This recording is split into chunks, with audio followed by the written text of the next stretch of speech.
À travers la Bible, une série d'enseignements tirés de la Bible, préparée par le docteur Vernon McGee du ministère Through the Bible, produit par Transworld Radio.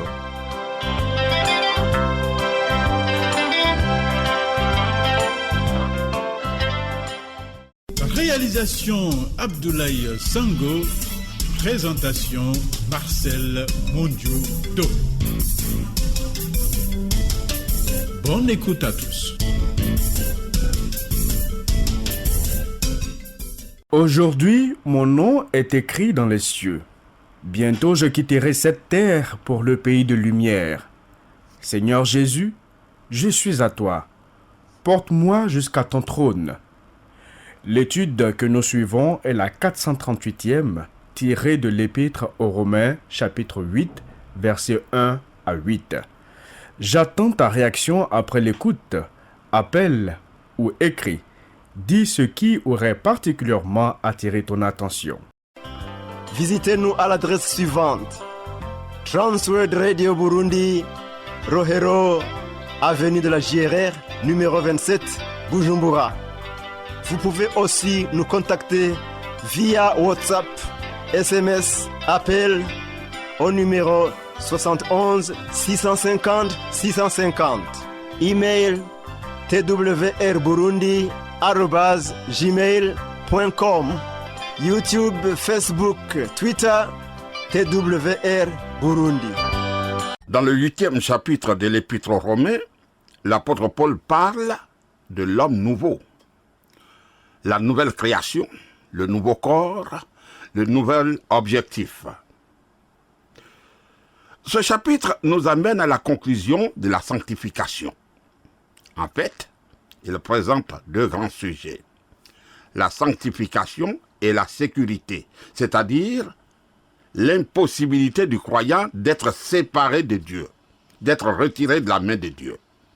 Nous avons ici la sanctification efficace par opposition à la sanctification sans effet, inopérante. Depuis le début de l'étude de cet épître, je suis conscient de mon incapacité, et en particulier ici, où je me sens totalement incapable à traiter de ces grandes vérités. Il s'agit d'une épître si glorieuse et si magnifique que tout ce que nous pouvons faire est de nous tenir comme Moïse devant le buisson ardent, déchaussé et la tête découverte, sans pouvoir nous rendre vraiment compte de la gloire et de la merveille de ce passage. Le chapitre 8 constitue le sommet, l'apogée de l'Épître aux Romains. Chers amis, que pourrions-nous demander de plus? Nous découvrons que la joie et la paix sont pour l'enfant de Dieu dans cette vie. Il doit vivre pour Dieu même en la présence du péché. Le péché ne doit pas lui dicter le programme de sa vie. Paul a achevé le chapitre 7 en disant: « Grâce soit rendue à Dieu par Jésus-Christ notre Seigneur. Ainsi donc, moi-même, je suis par l'entendement esclave de la loi de Dieu et je suis par la chair esclave de la loi du péché. » Maintenant, le chapitre 8 va nous fournir le moyen par lequel l'on peut obtenir la victoire. Ce chapitre nous présente le travail, l'œuvre du Saint-Esprit dans la sanctification. Que fait le Saint-Esprit dans la sanctification? Le Saint-Esprit est mentionné 19 fois dans ce chapitre. Ici, au chapitre 8, nous voyons le Saint-Esprit et la sanctification véritable. Toute vie qui veut plaire à Dieu doit être vécue dans la puissance du Saint-Esprit. Comme Paul le disait aux croyants de l'église d'Éphèse, « Ne vous enivrez pas de vin, c'est de la débauche. Soyez, au contraire, remplis de l'Esprit. » Éphésiens 5, verset 18, précisément. La sanctification est l'œuvre du Saint-Esprit dans la vie régénérée du croyant qui est seul capable de le libérer de la puissance du péché. Même quand le péché est présent et d'accomplir toute la volonté de Dieu dans sa vie. Voilà, c'est l'œuvre du Saint-Esprit. Lisons Romains chapitre 8, verset 1. Il n'y a donc maintenant aucune condamnation pour ceux qui sont en Jésus-Christ. Il n'y a aucune condamnation pour ceux qui sont en Jésus-Christ. Cependant, Paul ne jouissait pas de la vie chrétienne. Il était un raté, un misérable. Dieu voulait qu'il éprouve de la joie dans sa vie. Mais comment y parvenir? Remarque le verset suivant. Romains chapitre 8, verset 2. En effet, la loi de l'esprit de vie en Jésus-Christ m'a affranchi de la loi du péché et de la mort. Alléluia. Voici une affirmation très importante. Cette brève expression, en effet, équivaut à car, qui apparaît 8 fois dans ce chapitre. Parce que c'est le ciment qui permet à ce chapitre de tenir. C'est un mot qui exige un réel effort intellectuel. Nous devons suivre la logique de l'apôtre Paul. L'un des plus grands commentateurs sur cet épître aux Romains affirme que si tu ne trouves pas Paul logique, tu ne comprendras pas vraiment son raisonnement. L'expression « la loi de l'esprit » signifie la puissance, l'autorité qui est exercée par le Saint-Esprit. L'esprit de vie signifie le Saint-Esprit qui confère la vie parce qu'il est vie avant tout. Il est l'esprit de vie. L'expression en Jésus-Christ signifie que le Saint-Esprit est en totale union avec le Christ. Parce que le chrétien partage la vie de Christ, il est libéré par le Saint-Esprit. L'expression « la loi du péché et de la mort » est l'autorité que le péché avait sur notre vieille nature, l'empêchant totalement d'être en communion avec Dieu. Et cette nouvelle nature, en nous, ne pouvait en aucun cas ôter ses propres chaînes. Seule la venue d'une autorité et d'une puissance supérieure pouvait y parvenir. En l'occurrence, le Saint-Esprit. Oui, l'Esprit de Dieu. Le Saint-Esprit agit sur la nouvelle nature qui est unie de façon vitale avec la vie de Jésus-Christ. L'homme dans Romains 7, voué à la mort, est désormais aussi uni au Christ vivant. Romains chapitre 7, versets 3 et 4.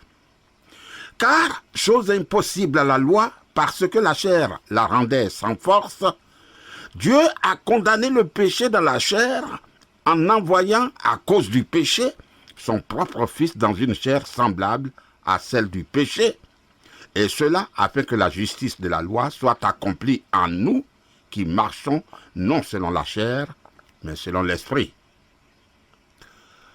Nous voyons ici le cœur du problème.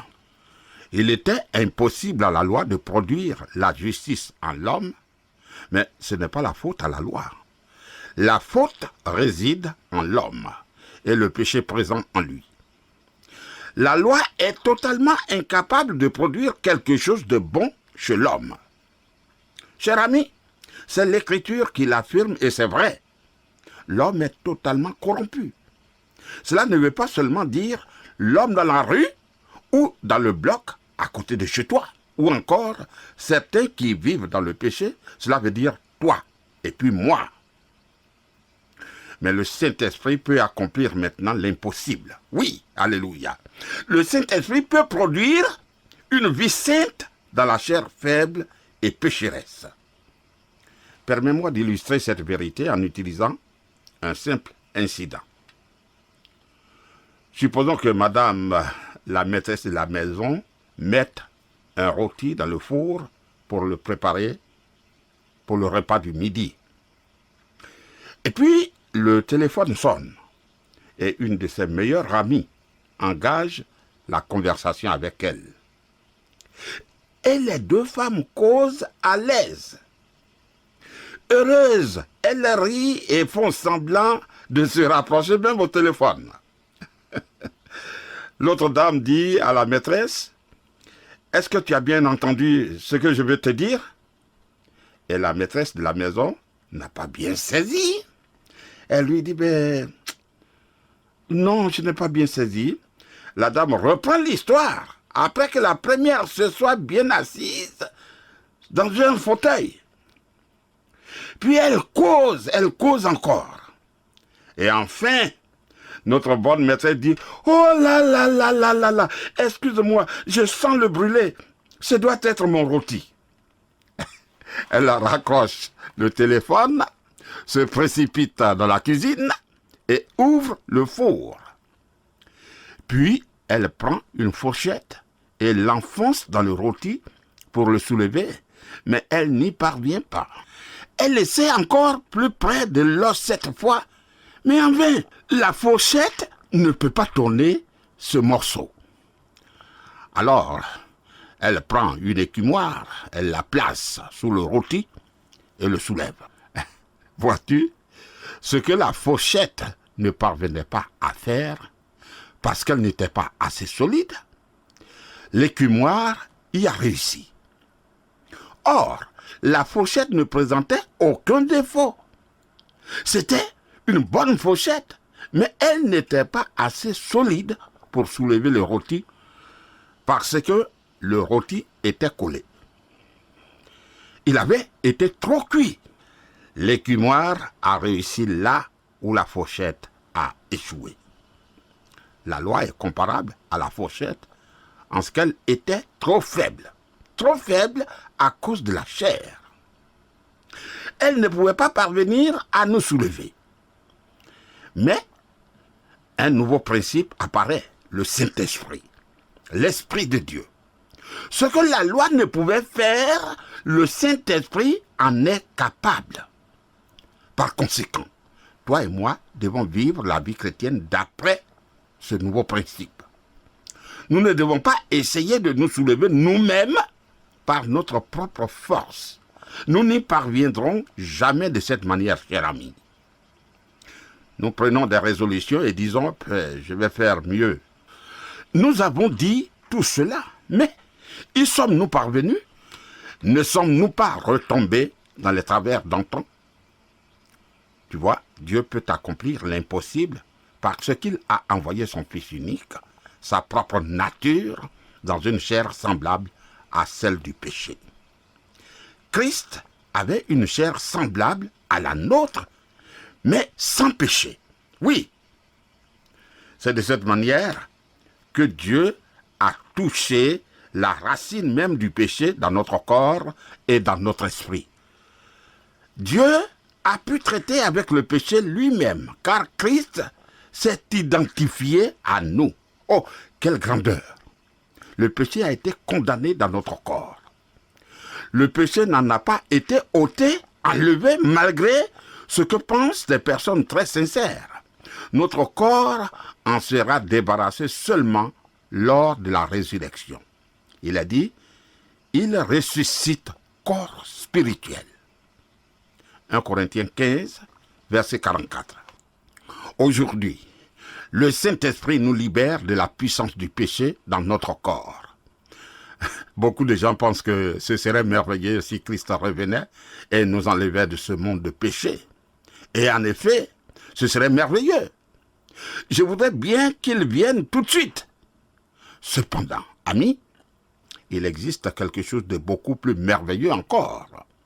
Il nous permet, à toi et à moi, de vivre la vie chrétienne là où nous sommes aujourd'hui dans notre pauvre monde pécheur.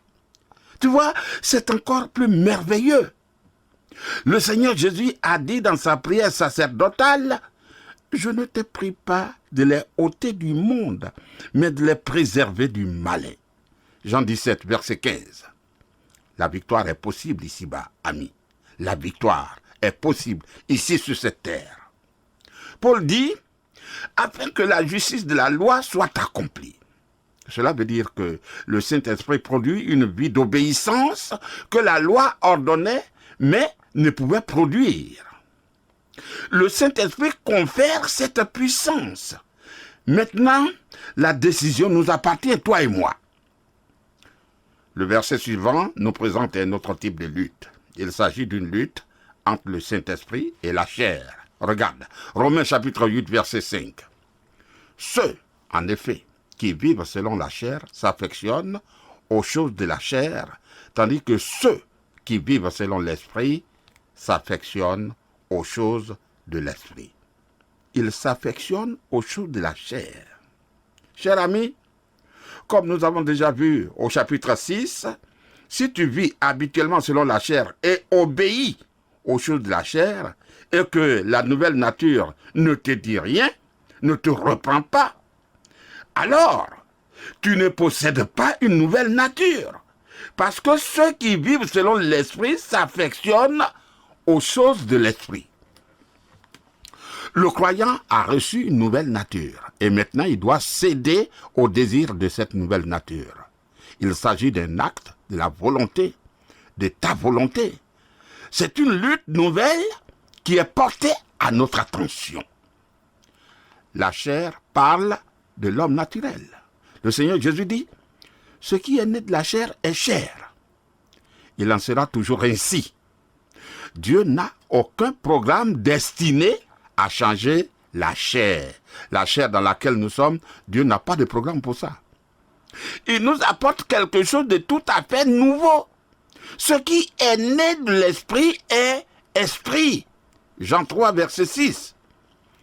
Nous sommes amenés à considérer une lutte nouvelle.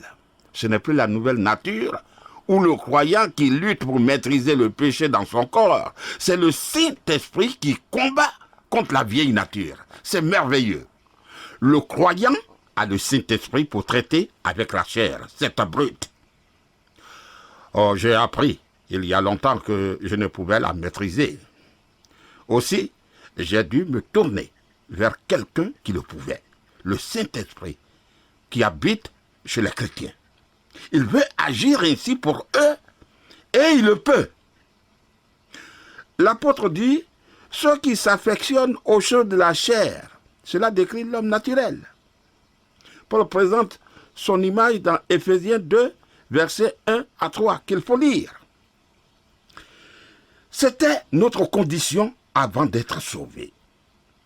Quand on parle de la chair, il s'agit des pensées. Et vous qui étiez autrefois étrangers et ennemis par vos pensées et par vos mauvaises œuvres, il vous a maintenant réconcilié par sa mort dans le corps de sa chair. C'est écrit en Colossiens 1, verset 21. Cela inclut toute notre personnalité qui est totalement séparée de Dieu. L'homme naturel s'affectionne aux choses de la chair. Voici comment il vit. Or, les œuvres de la chair sont évidentes. Ce sont la débauche, l'impureté, le dérèglement, l'idolâtrie, la magie, les rivalités, les querelles, les jalousies, les animosités, les disputes, les divisions, les sectes, l'envie, l'ivrognerie, les excès de table et les choses semblables. Je vous dis d'avance, comme je l'ai déjà dit, que ceux qui commettent de telles choses n'hériteront point le royaume de Dieu. Galates 5, versets 19 à 21. C'est un mélange abominable. Dans l'épître aux Colossiens, Paul dit, mais maintenant renoncez à toutes ces choses, à la colère, à l'animosité, à la méchanceté, à la calomnie, aux paroles équivoques qui pourraient sortir de votre bouche. Ne mentez pas les uns aux autres, vous étant dépouillés du vieil homme et de ses œuvres. Colossiens 3, versets 8 et 9. Le Seigneur Jésus a dit, car c'est du dedans, c'est du cœur des hommes que sortent les mauvaises pensées, les adultères, les débauches, les meurtres.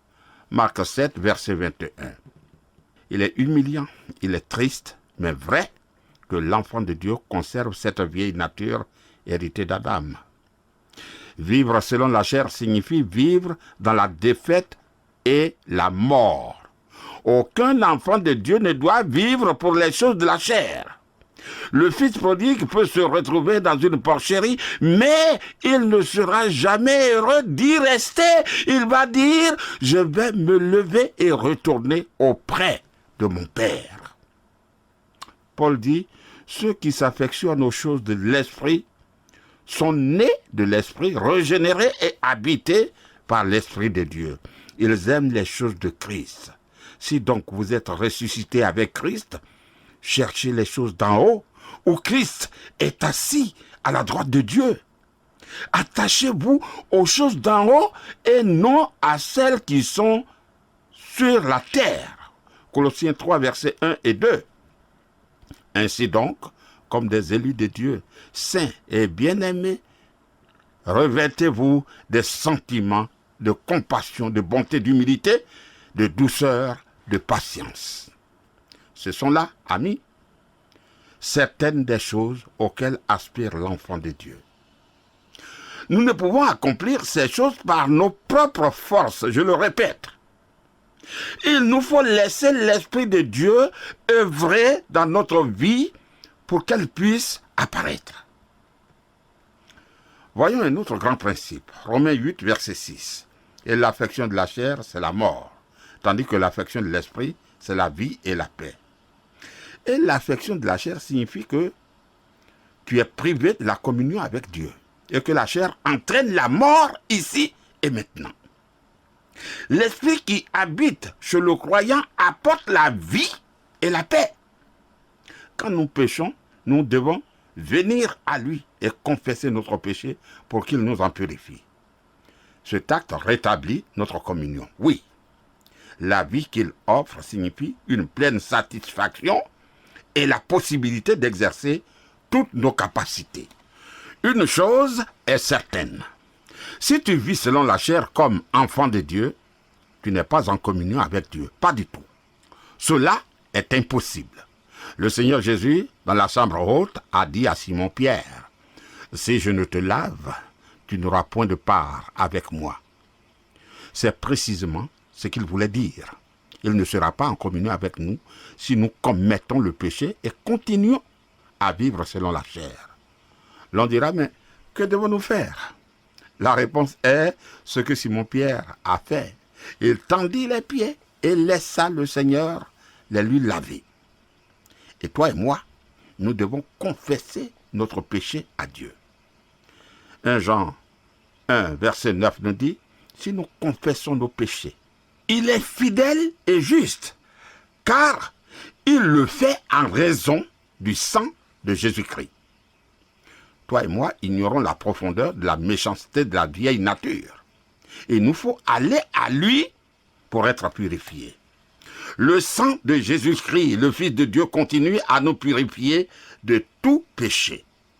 1 Jean chapitre 1, verset 7. Cette vieille nature est totalement corrompue. Dieu ne dispose d'aucun plan pour la racheter. Il nous donne une nouvelle nature. Nous ne pouvons pas vivre pour Dieu en suivant les désirs de cette vieille nature. Si tu continues à vivre selon cette vieille nature, tu n'es pas un enfant de Dieu. Quelqu'un a dit, si un enfant de Dieu continue à pécher, alors quelle est la différence entre lui et l'incroyant? La différence consiste en ceci. Quand celui qui est perdu sort la nuit et commet des dégâts, il revient et dit, la prochaine fois j'en ferai pire encore. Je veux être libre à fond. Tandis que l'enfant de Dieu criera à Dieu, il dira, oh Dieu, je me hais pour ce que j'ai fait. J'ai été très mauvais. En plus, l'idée actuelle selon laquelle il est possible de maîtriser sa vieille nature est totalement fausse. C'est ce qui conduit au légalisme.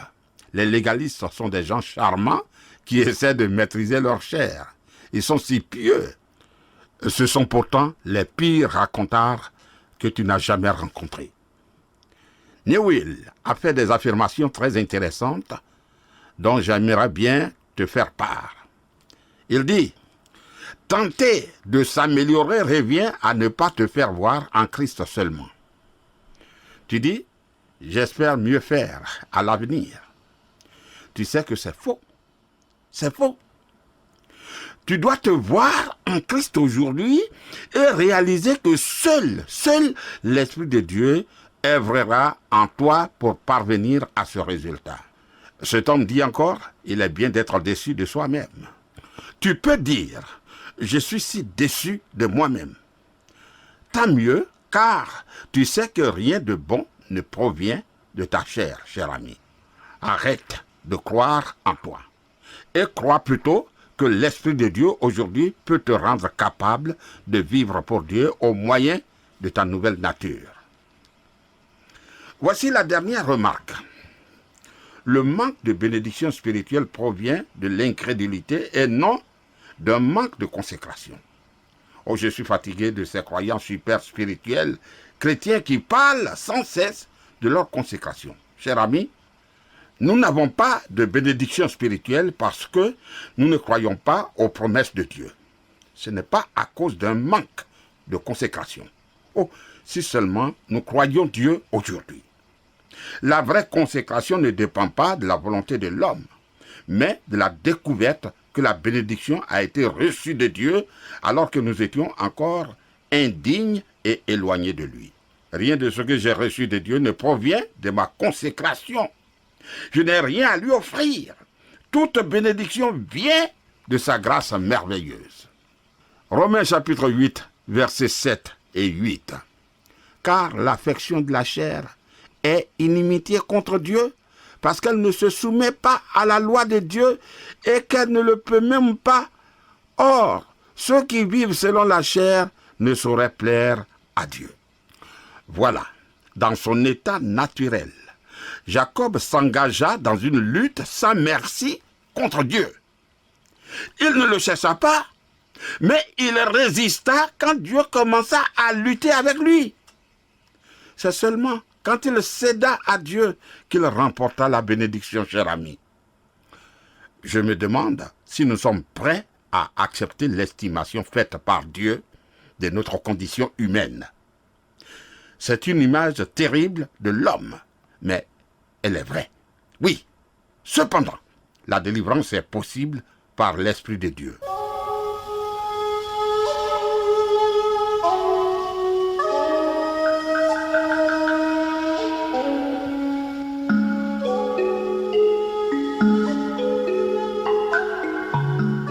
Cher ami, es-tu disposé à tout remettre au Saint-Esprit et à cesser de croire en ta nature faible et faillible? Voici la question essentielle. Que Dieu te bénisse. Pour réécouter les programmes, rendez-vous sur le site web de À travers la Bible, ttb.twr.org. Cliquez sur les langues en haut à gauche et sélectionnez la langue française. Vous pouvez écouter les programmes d'aujourd'hui ou même des programmes antérieurs sur le site web ttb.twr.org. Pour réécouter les programmes, rendez-vous sur le site web de À travers la Bible, ttb.twr.org. Cliquez sur les langues en haut à gauche et sélectionnez la langue française. Vous pouvez écouter les programmes d'aujourd'hui ou même des programmes antérieurs sur le site web ttb.twr.org.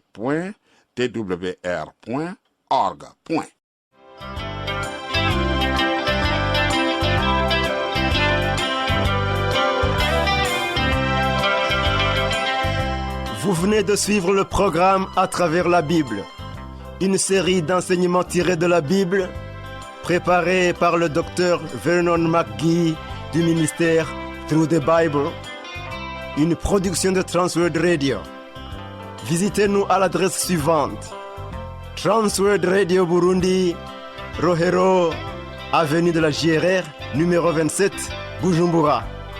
Vous pouvez aussi nous contacter via WhatsApp, SMS, appel au numéro 71 650 650. Email twrburundi@gmail.com. YouTube, Facebook, Twitter, TWR Burundi.